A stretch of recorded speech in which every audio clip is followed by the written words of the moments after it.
Okay, for those who were here last week, we were learning about healing and the month of Iyar. We're in the month of Iyar, and there's a special, call it segula, there's a special energy that's connected to refuah. We're not going to go back over the whole thing, but it's based on the idea that the letters for Iyar, the main letters, Aleph, Yud, Resh, are the first letters of Ani Hashem Rofecha. I am God, your healer.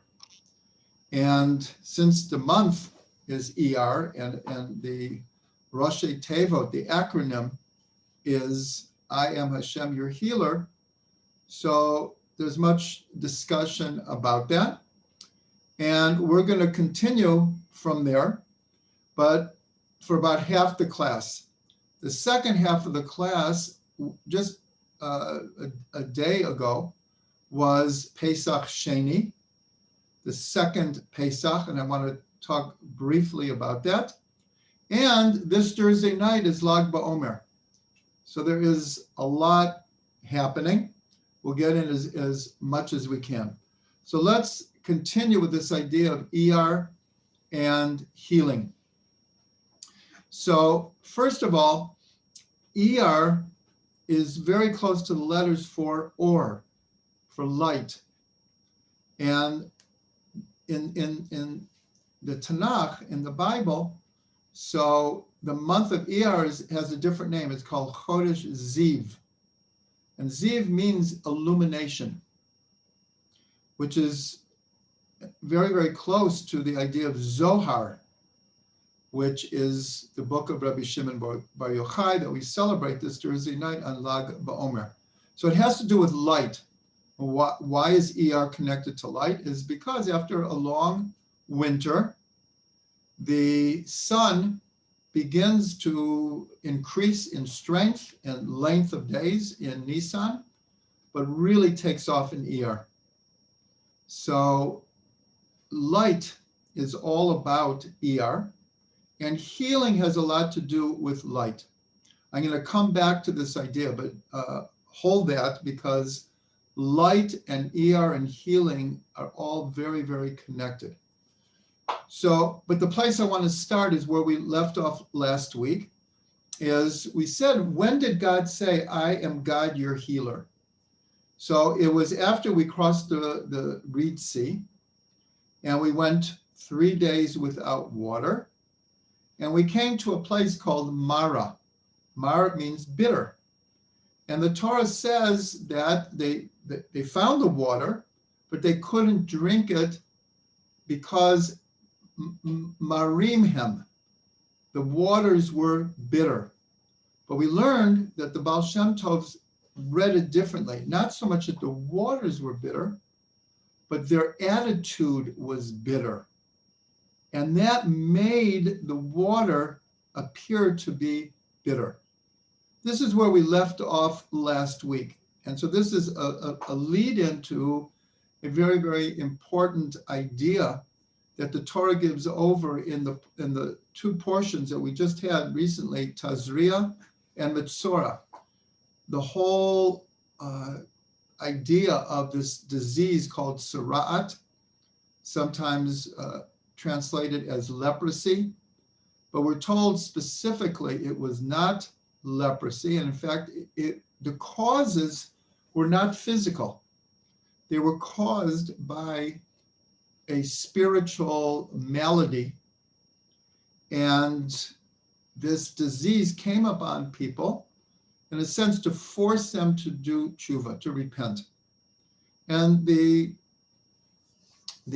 Gemara gives over a whole list of different, we'll call them sins, mistakes, misjudgments that people make, wrong actions that could lead a person to get this, what we're told is was a spiritual disease. It came out physically, but it was a spiritual disease.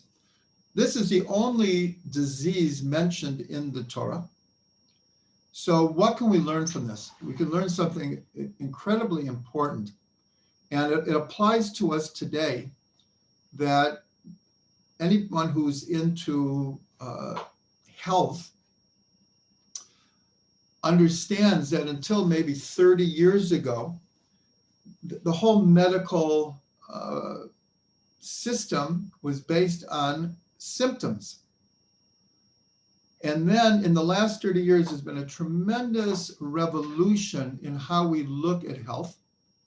And just like the Torah was trying to explain to us in these two parshas, that so many of our physical ailments, they're really physical ailments, call them high blood pressure, heart disease, diabetes, ulcers, migraines, a whole list of modern health problems that more and more individuals and the entire medical system is realizing is based a lot on lifestyle choices and attitudes.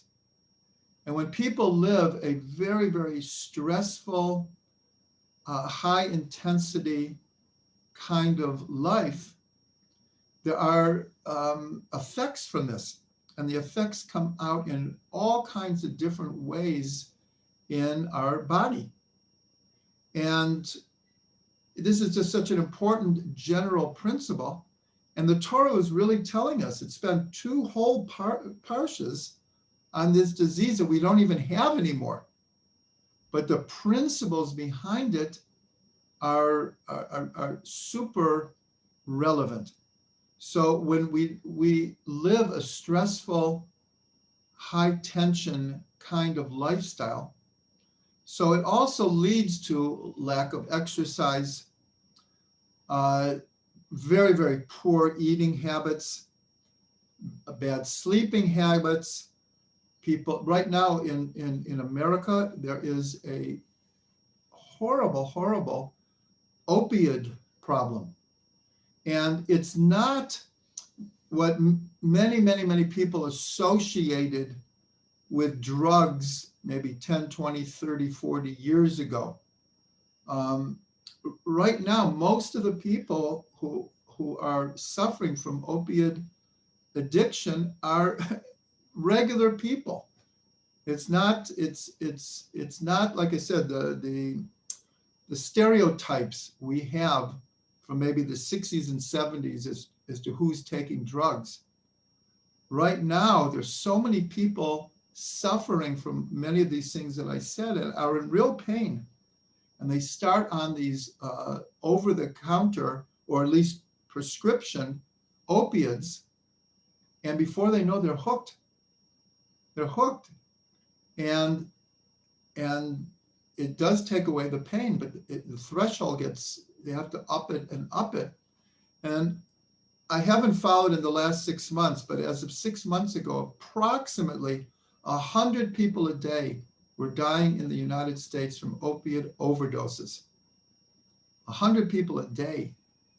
That's like a lot of people. So that's the general idea that the Torah was teaching, is that our attitude, our lifestyle, our belief system affects our physical health and our bodies to a tremendous degree. So Rabbi Nachman, who lived a little bit over 200 years ago, so he talked a lot about different aspects of health. And one of the things he said is that health is dependent on the blood. And the blood is dependent on joy, on simcha. He said because when a person is depressed, the flow of blood is affected by this. They become lethargic. The classic case of people who quite literally have a hard time getting out of bed because they feel hopeless. They feel like, I don't know what I'm doing in this world. Like, why get up? Why do anything? course, this is a terrible burden, depression. So Rebbi Nachman was saying the most important thing in good health is joy, because joy makes our blood flow. So I want to read something from the Alter Rebbe. This comes from Igeret HaKodesh. I'm going to read it in English. It's part of a longer piece, but I'm just taking out what he says, and you'll see what he's saying is virtually the same as Rebbi Nachman. And this is in the Tanya. And he says like this: the cause of illness or health lies in the spread and flow of the life force vested in the blood, which flows from the heart to all the limbs, and the blood with the spirit of life in it circulates in all the limbs, through the blood vessels in them, and returns to the heart. When the circulation and flow of this spirit of life is consistently as it should be, in its proper order, as arranged for it by the blessed fountainhead of life, God, the individual person is perfectly healthy. For all the limbs are bound together and receive their proper vitality through the heart, through the circulation. But if there's any disorder in whatever place, restraining, hindering, or reducing the circulation of the blood with the spirit of life vested in it, then this bond, which by means of that circulation binds all limbs of the body to the heart, is broken or diminished, and the individual may fall ill and sick. Now, it goes without saying that this is very general. Obviously, there's much sickness caused by genetic factors that in certain ways are somewhat beyond our control. How we react to them, and I believe we touched on it last week, there's a huge difference if two people are suffering from the same illness, but one has a positive attitude about life and is convinced that they're going to be healed. The chances are so much greater of the other person who is depressed, who feels they won't be healed and sees no light at the end of the tunnel. It makes a huge, huge difference. So here we see both Rabbi Nachman and the Ari are associating good health with the flow of blood. Now remember, in the Torah, it mentions actually many times the prohibition of eating animal blood. That when we eat animals that we're allowed to, that are kosher, all of the blood has to be taken out. And we're told why. It says because the nefesh of the animal is in the blood. That's what the Tanya says. The life force is in the blood. And if our attitude about life is depressed, it is going to affect the whole flow of the blood. So I want to take this idea and just look at the word Adam. So everyone explains the word Adam, you can divide it by the syllable, the Aleph or the A of Adam, and the letters Daled, Mem, which is blood. So what is a human being, an Adam? A combination. The Aleph is the divine soul. The Dam is the body. So a human being is a construct of soul and body. But here the body is represented by the word Dam, blood. So this is a Torah from Rav Ginsburgh. I'll never forget when I heard him say this. The expression, I almost fell off my chair. I almost fell off my chair. I was just so astounded by it. It sounds like a simple Torah, but the understanding, because we know that every word in the Torah, the letters that make up the word is not just a symbolic combination of sounds that represents a concept. Like in English, this is a hand, and this is a head, and these are eyes. But in Hebrew, the words for all of these things, the letters that make them up are the animating force of the actual essence of what this entity is. So the same thing with the word Adam. So we already learned a beautiful understanding of what an Adam is from these letters. But Rav Ginsburgh explains that Dam equals 44. And he said that we have 22 pairs of chromosomes. In every DNA, which is in every cell of the body, the whole DNA code is made up of 22 pairs of chromosomes. 22 times 2 is, of course, 44, which equals Dam. But there's a 23rd chromosome. We actually have 23 chromosomes. But what's the 23rd chromosome? It's the one that defines male or female. And so each person only gets one of those. They don't get the pair. It's either X or Y, either male or female. So that's 1. So what does Aleph equal? 1. What does Dam equal? 44. So here you see in the DNA, in the chromosomal makeup of a person, it's represented by this name Adam. So, like I said, when I first heard this, I was just astounded. I was like, wow. Wow. I still am, actually. I still am. Okay, so now I want to give over one more idea. I'm going to call it more of a theoretic idea. And I'm going to do it very, very quickly. This is a practice that the Arizal was able to do. We only know about it because his student, Rabbi Chaim Vital, wrote about it and said that unfortunately, he never received instruction from the Arizal how to actually do this. So this is an art that may be lost, but we have the outline of it. We have the structure of it. So again, I'm going to do this very, very quickly. And that is the following, that there are 9 vowels in Hebrew.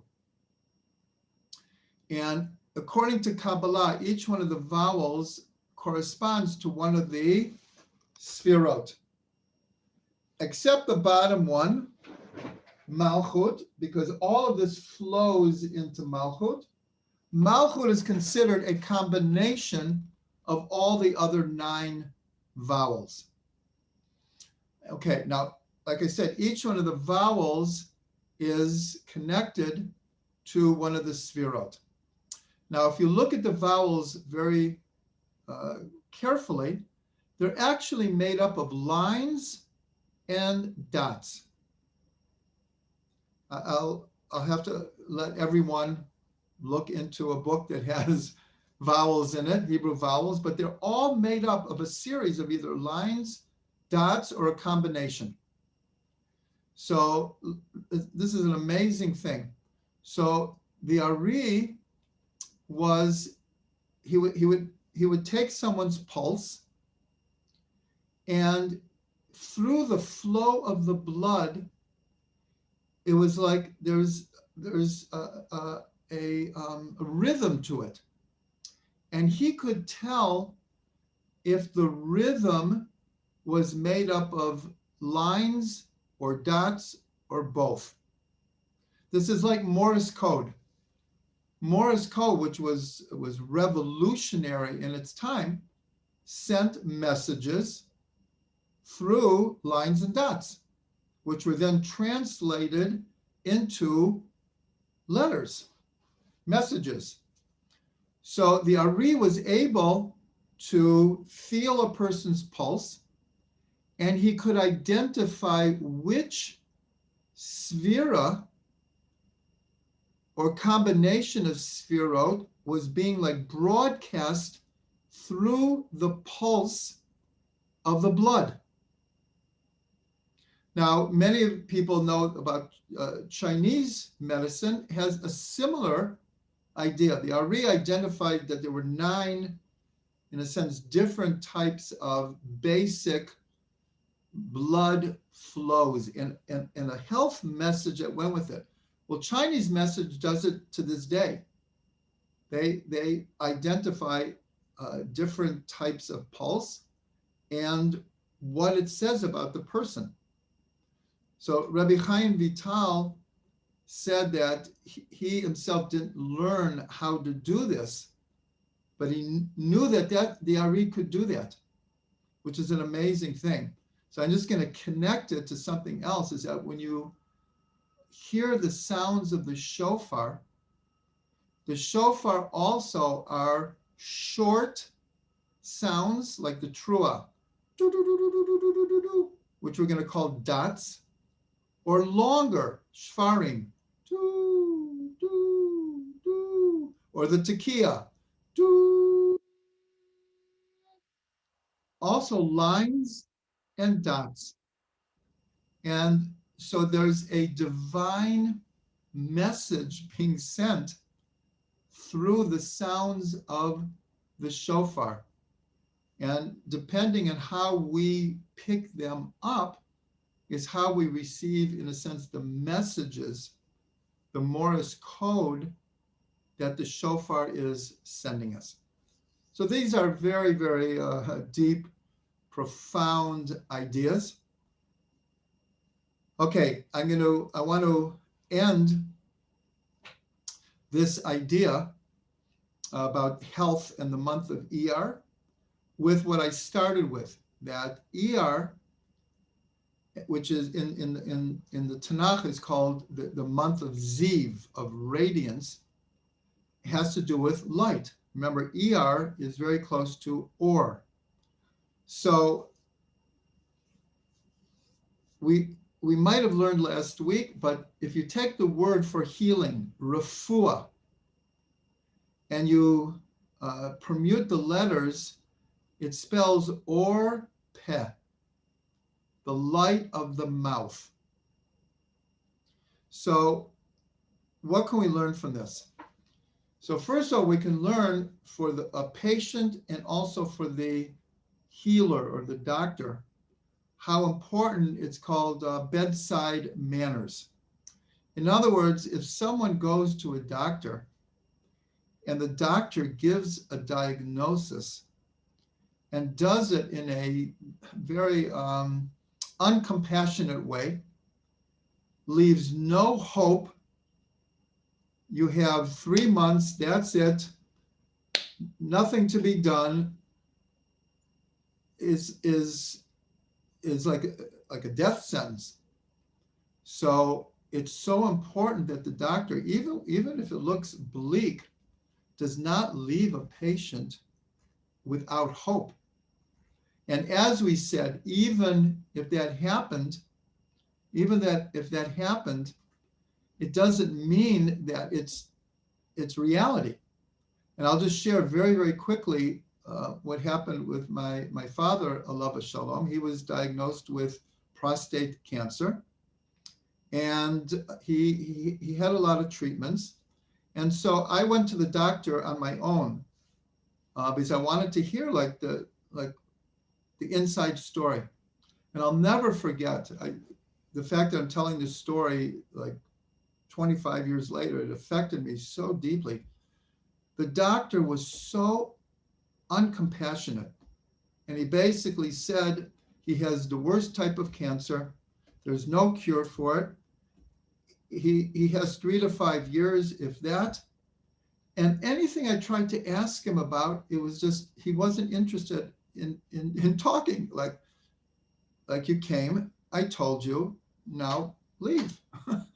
I walked out like not so much crushed about the news, which I already knew that there was that he had prostate cancer, but the way that this doctor, I just, to this day, I'm just astounded. It turns out that my father lived 10 more years, and he passed away not from prostate cancer. And he was a very, very positive person. At the end, it was very complicated, but that's just an example of the light of the mouth. But this has to do with us also. If we look at our life with light in our eyes, and we see light at the end of the tunnel, and we see hope and healing, it makes a huge difference, huge difference. So I want to take this further, though, because this idea of refuah, of health being connected to light, is very, very appropriate in our time, because so many of the medical advances that have happened in the last 20, 30 years, which have revolutionized health, have lengthened people's lifespan and allowed people to live healthier, is dependent on the electromagnetic field. X-rays, ultra rays, MRIs, CAT scans, I said ultrasounds, all those different things is to the use of the electromagnetic spectrum, of which light is really actually just one of them. What we see as light is actually a very small part of the band of electromagnetic energy. So here we see light is really, really connected to healing. So there's a Torah from Rav Ginsburgh that in King Solomon's, Nachum just said laser surgery.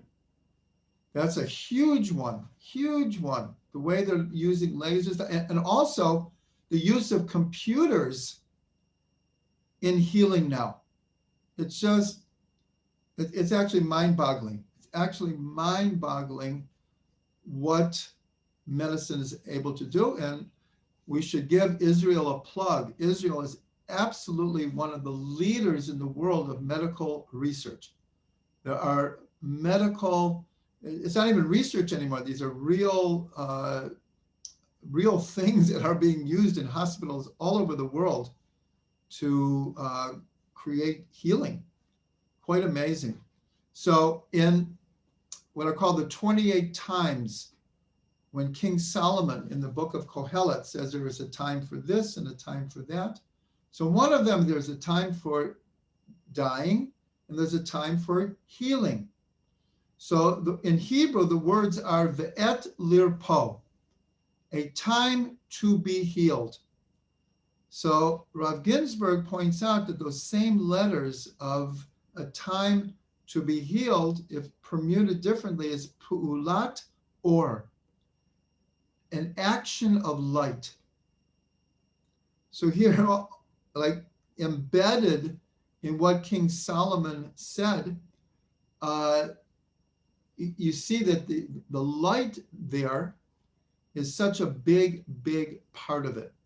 And we'll just connect this again with the blood, is when we have an attitude and a worldview that is connected to God's light and the light of the Torah and a sense of purpose and mission in this world, then it has an enormous effect on our health. So that is we'll call the conclusion of our segment about connecting health to the month of Iyar. There's much, much, much more, but we only have so much time. So I do want to mention just yesterday, was Pesach Sheni. And Pesach Sheni it's not a well-known holiday, and it comes from in the desert in the second year. So the Jewish people kept Pesach. But it turned out that there were a number of people who were impure, and they couldn't bring the Korban Pesach. So they came to Moshe and said, we were doing actually a mitzvah, and we became impure through dealing with a dead body. Why should we miss out on this mitzvah? We want to do this mitzvah. So Moshe asked God, and God, in a sense, initiated something that wasn't in the Torah. And that's called the second Pesach. That someone who is impure or too far away from the temple and could not make it in time had a second chance. And that is on the 14th of Iyar. So just a few days ago was called the holiday of second chances. And so I want to give over a quick Torah from Rav Ginsburgh, which is so relevant to today. And he says that in our generation, our generation, the generation before us, there have been two cardinal events on the Jewish calendar that both take place in the month of Iyar. And that is Yom Ha'atzmaut, the Israel Independence Day, and Yom Yerushalayim, which is in another week and a half approximately. And we'll talk about that when we get there.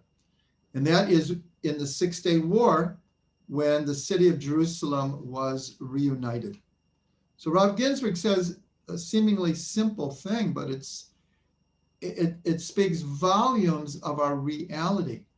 So he says Independence Day is when the state of Israel was declared. Of course, it was followed by a war, which we won, and of course the 6-Day War. And he said that nothing happens by chance. The fact that both of these events, the creation of the state of Israel and the reunification of Yerushalayim, and of course all of Yehuda and Shomron, both happening in the month of Iyar, one before Pesach Sheni, Yom Ha'atzmaut, and one after, Yom Yerushalayim. So he says the message is very, very clear that God is giving us another chance. We're getting another chance. 2,000 years later, we are being given another chance to get it right. And I hope we get it right. There are no guarantees in this world, but we're living in a quasi-redemptive state now. I don't mean a political state, but a state of redemption. So hopefully all of the prophecies that the prophets said, the ingathering of the exiles, the rebuilding of the cities, the reunification of Yerushalayim, the desert turning green, all of these were predictions from more than 2,000 years ago, and they're all happening now. So God is giving the Jewish people another chance. So like I said, it seems like a very simple connection, simple Torah, but it like I said, it speaks volumes of the reality that we're living in. Okay, so I'll say l'chaim to that. That's a good thing to say l'chaim to.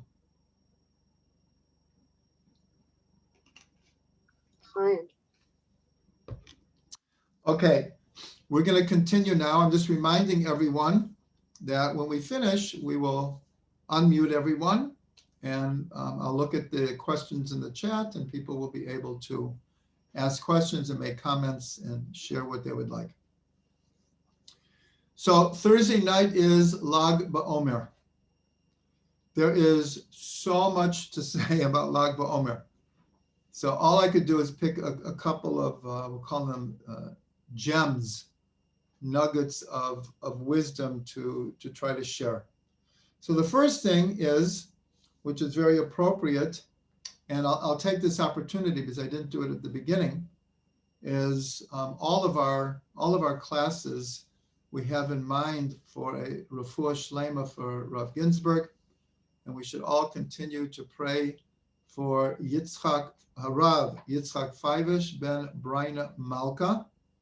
Very, very important that everyone tries to have the Rav in mind.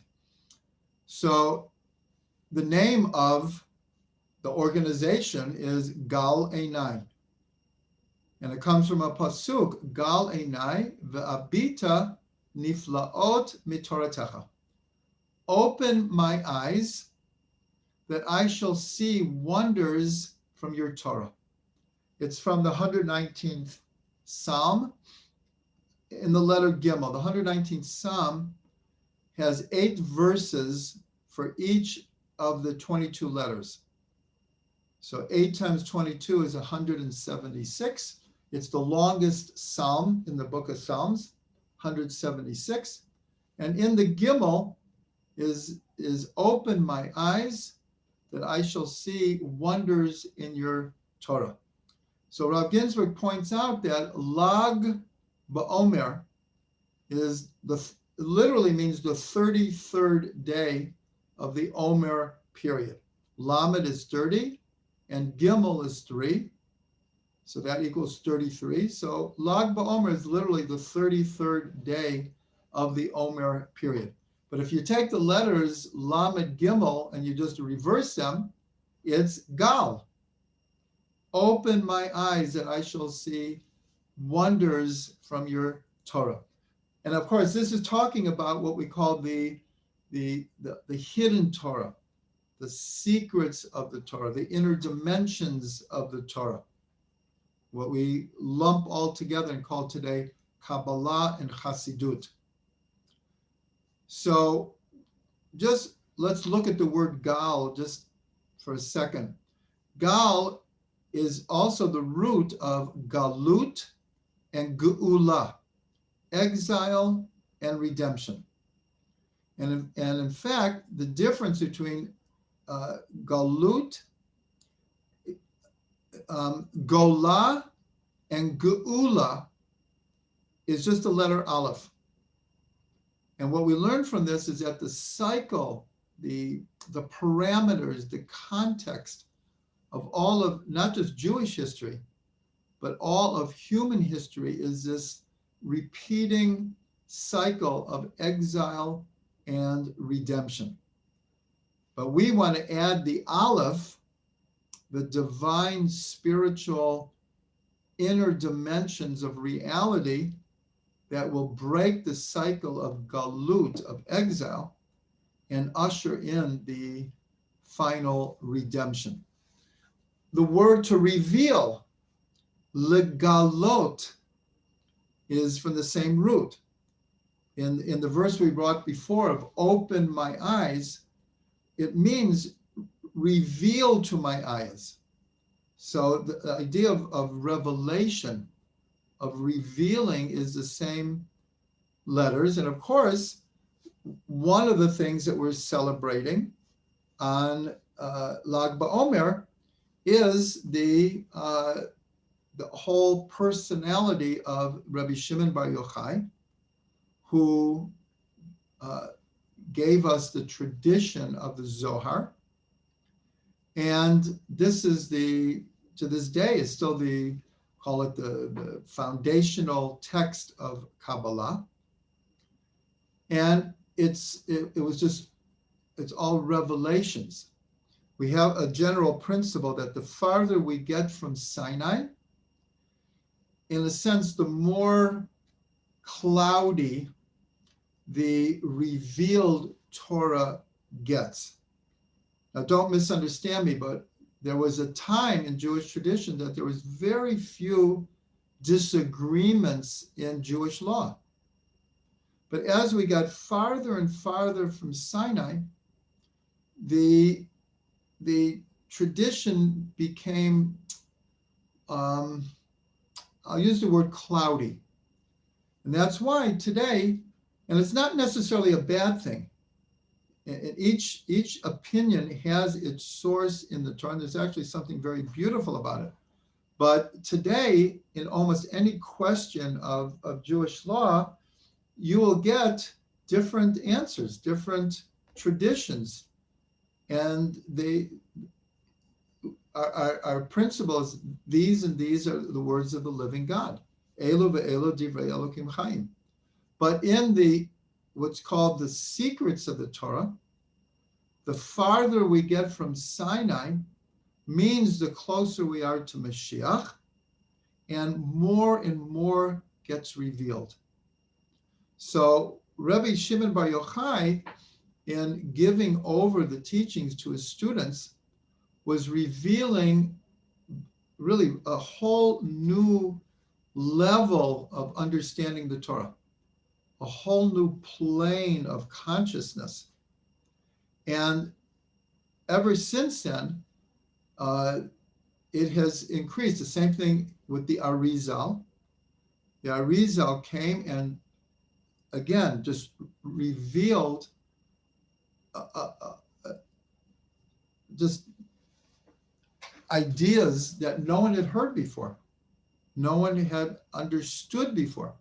Now, I should mention, and it's very important to mention, that the Arizal spent 20 years in, I'll call it semi-isolation. It was close to total isolation, but he did have a wife and family. So it was not total, but he basically spent 20 years by himself learning Torah from Eliyahu Hanavi, and was given permission to reveal a whole new strata, a whole new level of understanding the Torah. And then the Baal Shem Tov comes, and he opened up the whole world of Chassidut. So the farther we get from Sinai and the closer we get to Mashiach, the more the hidden teachings of the Torah are revealed. And that's really what we're celebrating on Lag BaOmer, this idea of Gal Einai ve'abita niflaot mitoratecha. So that's one idea. Another idea is, at first it might sound, I'll call it outlandish, or like a way out Torah. So Rav Ginsburgh said that if you take the three letters of the word Shema, Shema Yisrael, Hashem Elokeinu, Hashem Echad, hear, O Israel, Hashem, our God, Hashem is one. So Shema means to hear, to understand, a deep level of understanding, not superficial hearing. So he said that the three letters of Shema, the first letter Shin is Shimon Bar Yochai. The Mem is Meir, Rebbi Meir. I'll explain in a second. And the Ayin is Rebbi Akiva, Ayin, Akiva. So you hear this Torah and it's like, what does this mean? Now, first of all, these three figures are very connected. Rebbi Meir, according to tradition, his yurtzeit was on Pesach Sheni, just yesterday. Rebbi Shimon and Rebbi Meir were both students of Rebbi Akiva. And not just any students. One of the other things that we're commemorating on Lag BaOmer is, we're told in the Gemara that between Pesach and Shavuos, it doesn't give any more detail than that, but between Pesach and Shavuos, 24,000 students of Rebbi Akiva died. And they're different traditions, the significance of Lag BaOmer. Some say they died the first 32 days of the Omer, and they stopped dying on Lag BaOmer. Some say they died the whole 49 day period, but only for 33 days of it. And so since Lag BaOmer is the 33rd day, so that's commemorated.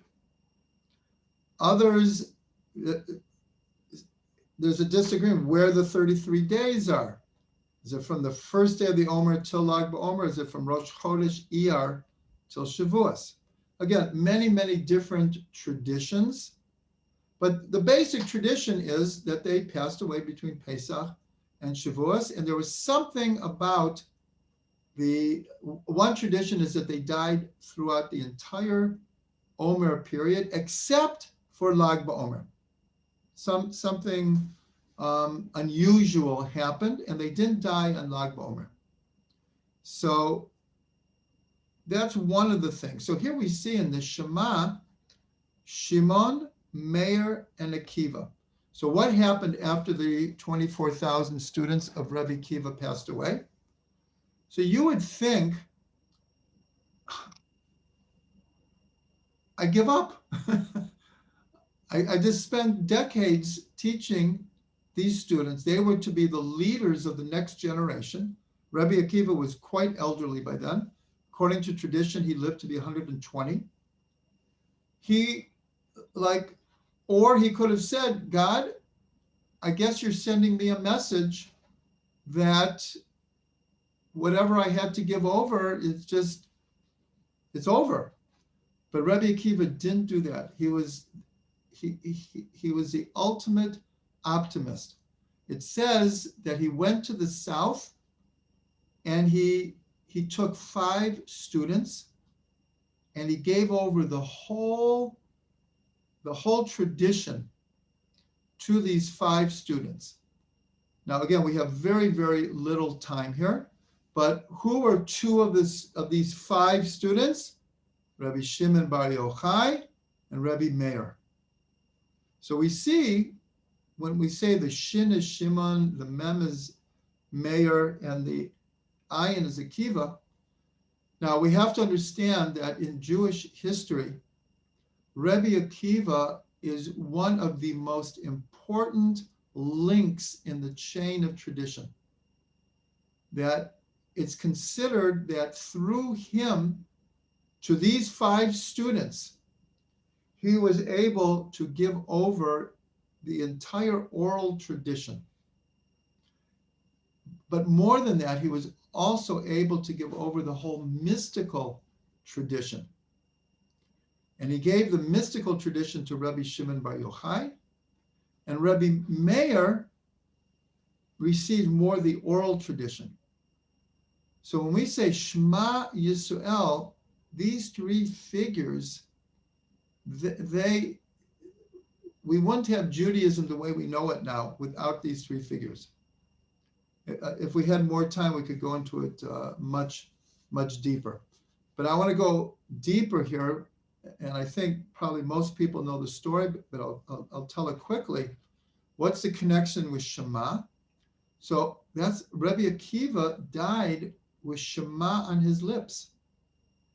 I think for anyone who is in the Sunday night class, we spoke about this in the context of Kiddush Hashem.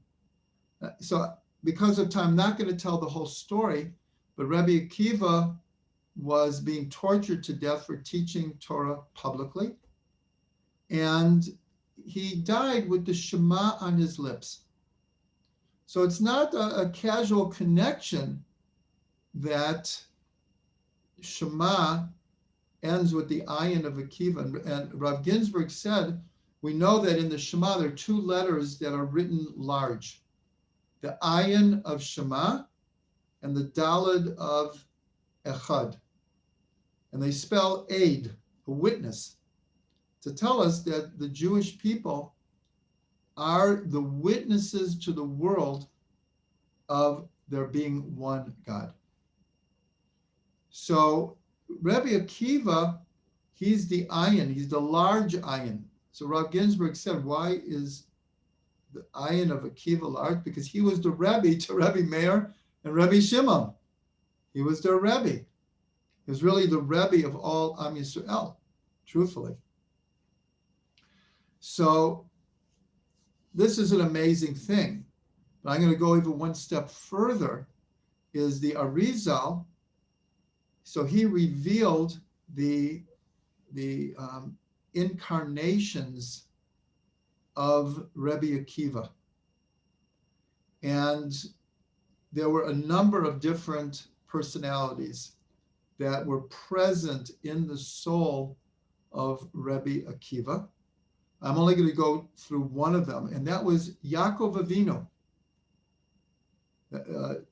Our patriarch, Jacob, part of his soul was part of Rebbi Akiva's soul.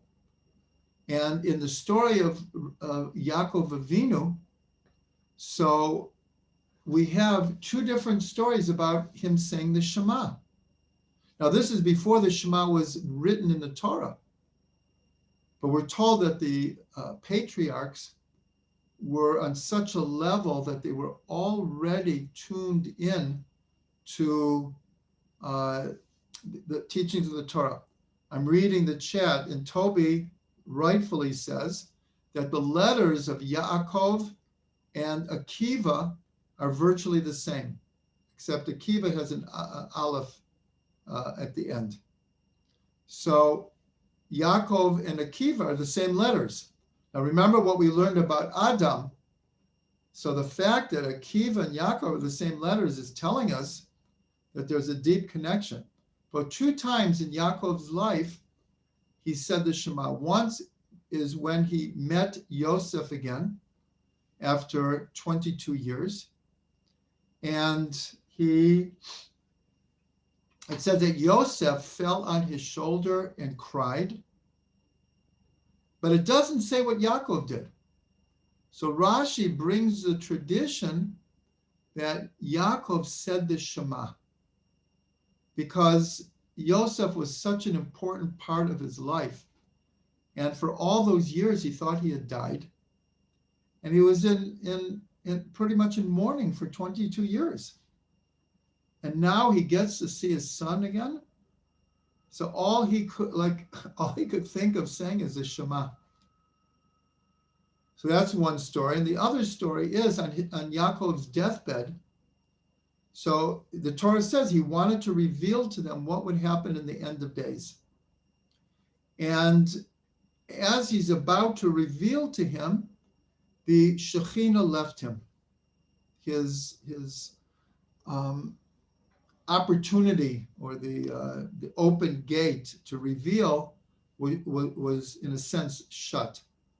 And it says Yaakov felt it must be that there's a problem with my children. They were all around his bed. He's about to leave the world, and he's about to give them their final blessings.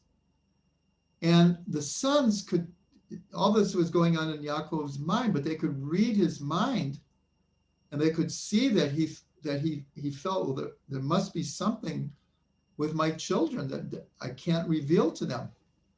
And so what they said the Shema all together in order to say to them, no, we are fitting vessels for your blessings and for your teachings. And when Yaakov heard this, he was so joyous. He said, Baruch Shem Kavod Malchuto Leolam Va'ed, which is what we say when we say the Shema to this day. So here we have this deep soul connection between Yaakov and Akiva, and we have it encoded in the Shema. So these are very, very deep teachings. And our time is really up here. So I'm going to end with a blessing, and then we will open it up. So first of all, we all need a second chance. We all deserve a second chance. God is giving the whole Jewish people a second chance, but on an individual level, we all know that there are times we get to a place where we feel things are shut off from us.